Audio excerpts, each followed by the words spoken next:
Bam bam bam bam bam bam bam bam bam bam bam bam bam. You guys can see that I'm wearing Star Wars pajamas and not actual pants. I usually don't wear anything like proper under this desk, to be quite honest with you guys.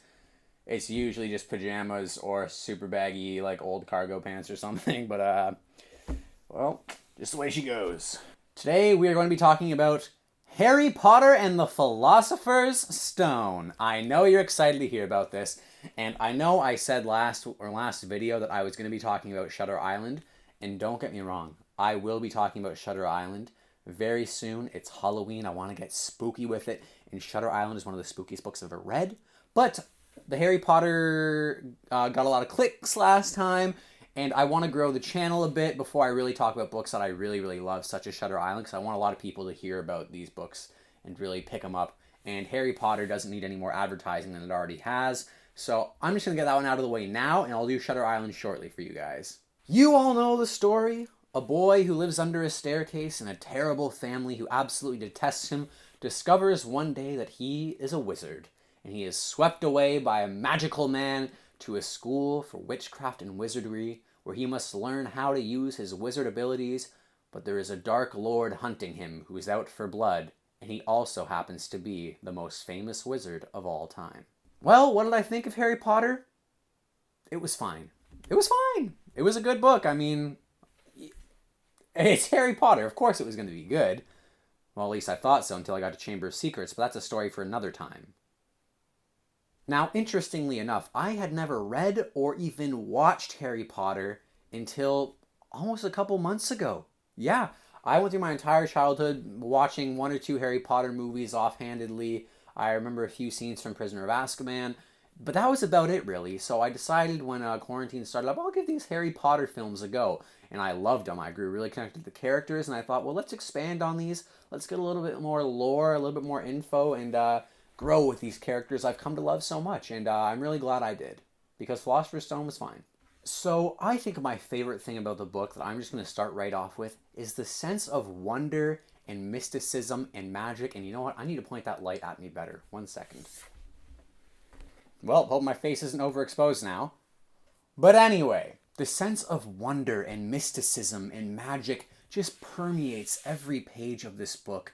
From the second it starts going, there is just, I'm going to use the term sense of wonder a lot because that's all it is. And no word describes the world building quite as well as wonderful.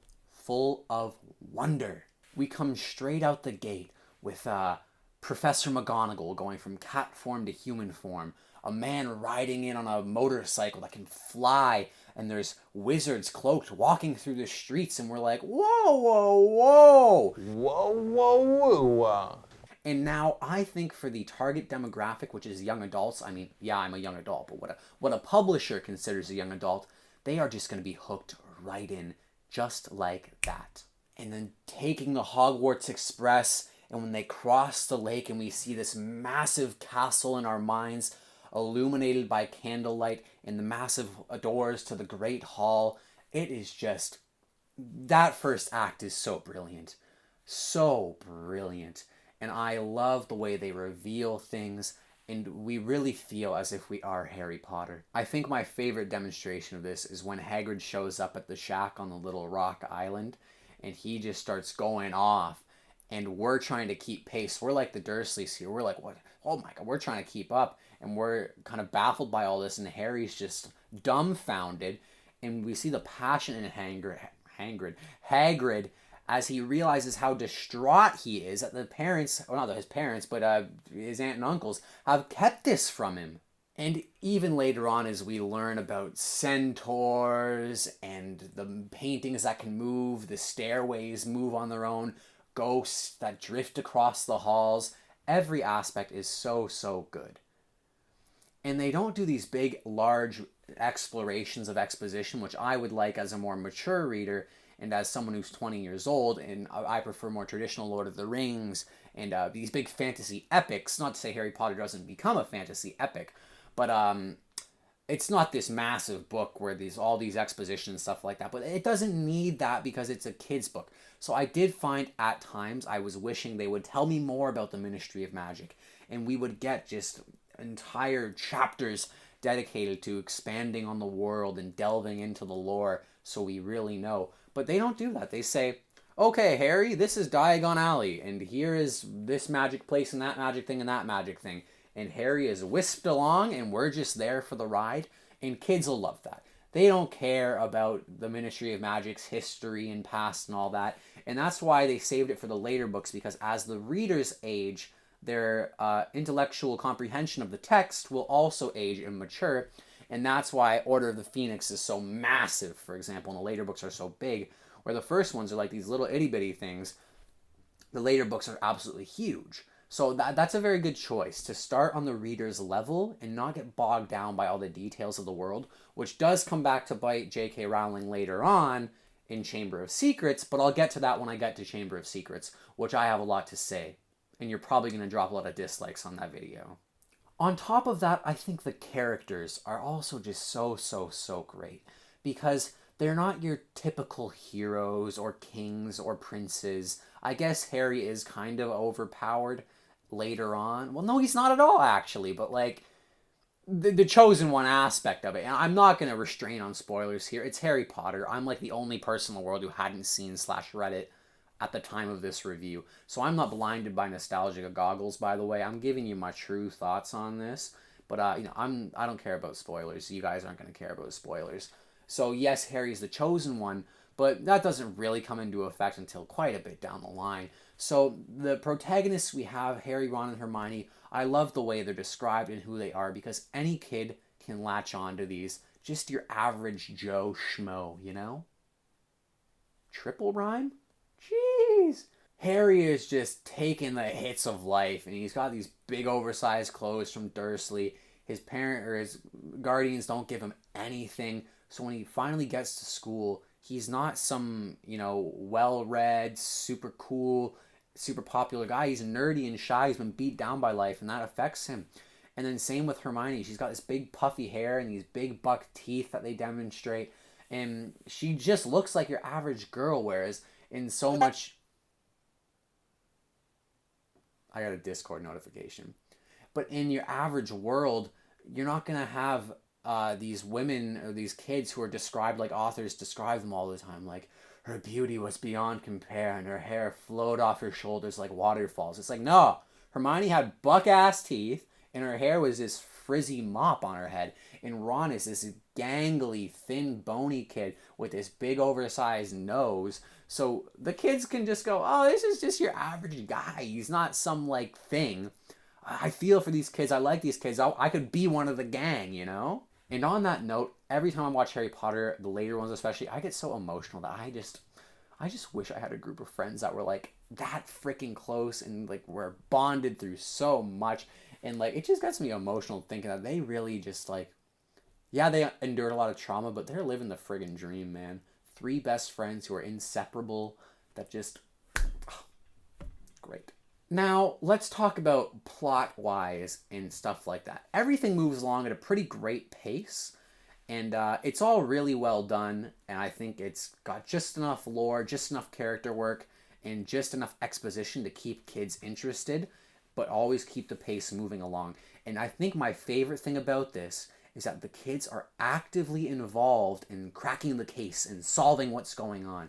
They're actively hunting for it, because when I was a kid, I always wanted to solve some big mystery or investigate a crime scene or uncover a treasure and have it be me, not just see it happen.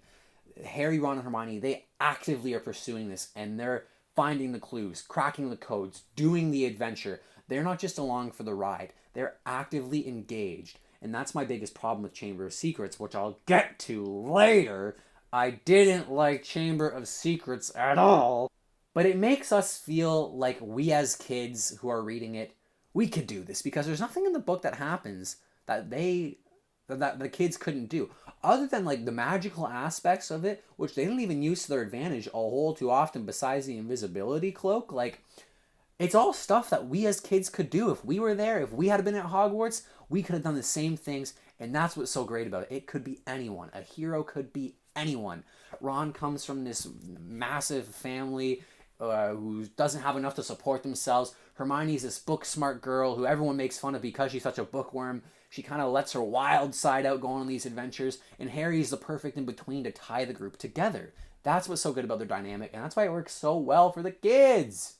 Now, coming at it from my perspective as a reader, reading it when I'm 20 years old and I'm not a child, there are some things I would have liked more. Like I said, like I want to really explore in depth these characters, their emotions, their histories, especially the staff of Hogwarts. I want to know so much more about them. And I guess there was a lot to be desired there for me, a 20-year-old, because I want to see exploration of themes and really intriguing gray characters and cool character work. The characters are so one note in this, but that's what they need to be because the target audience is kids. There's no friggin' anyone who says otherwise, I think, is kind of kidding themselves. Later on in the books, I'm sure it's going to get there because the books age with the readers. I'm sure we're going to explore lots about characters on a more in-depth level. But the characters in this are very one-sided.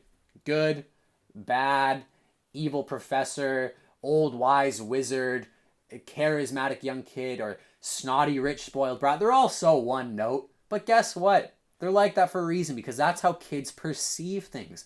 Kids don't perceive the world in, well, what's going on in Draco's home life? Why is Draco like this?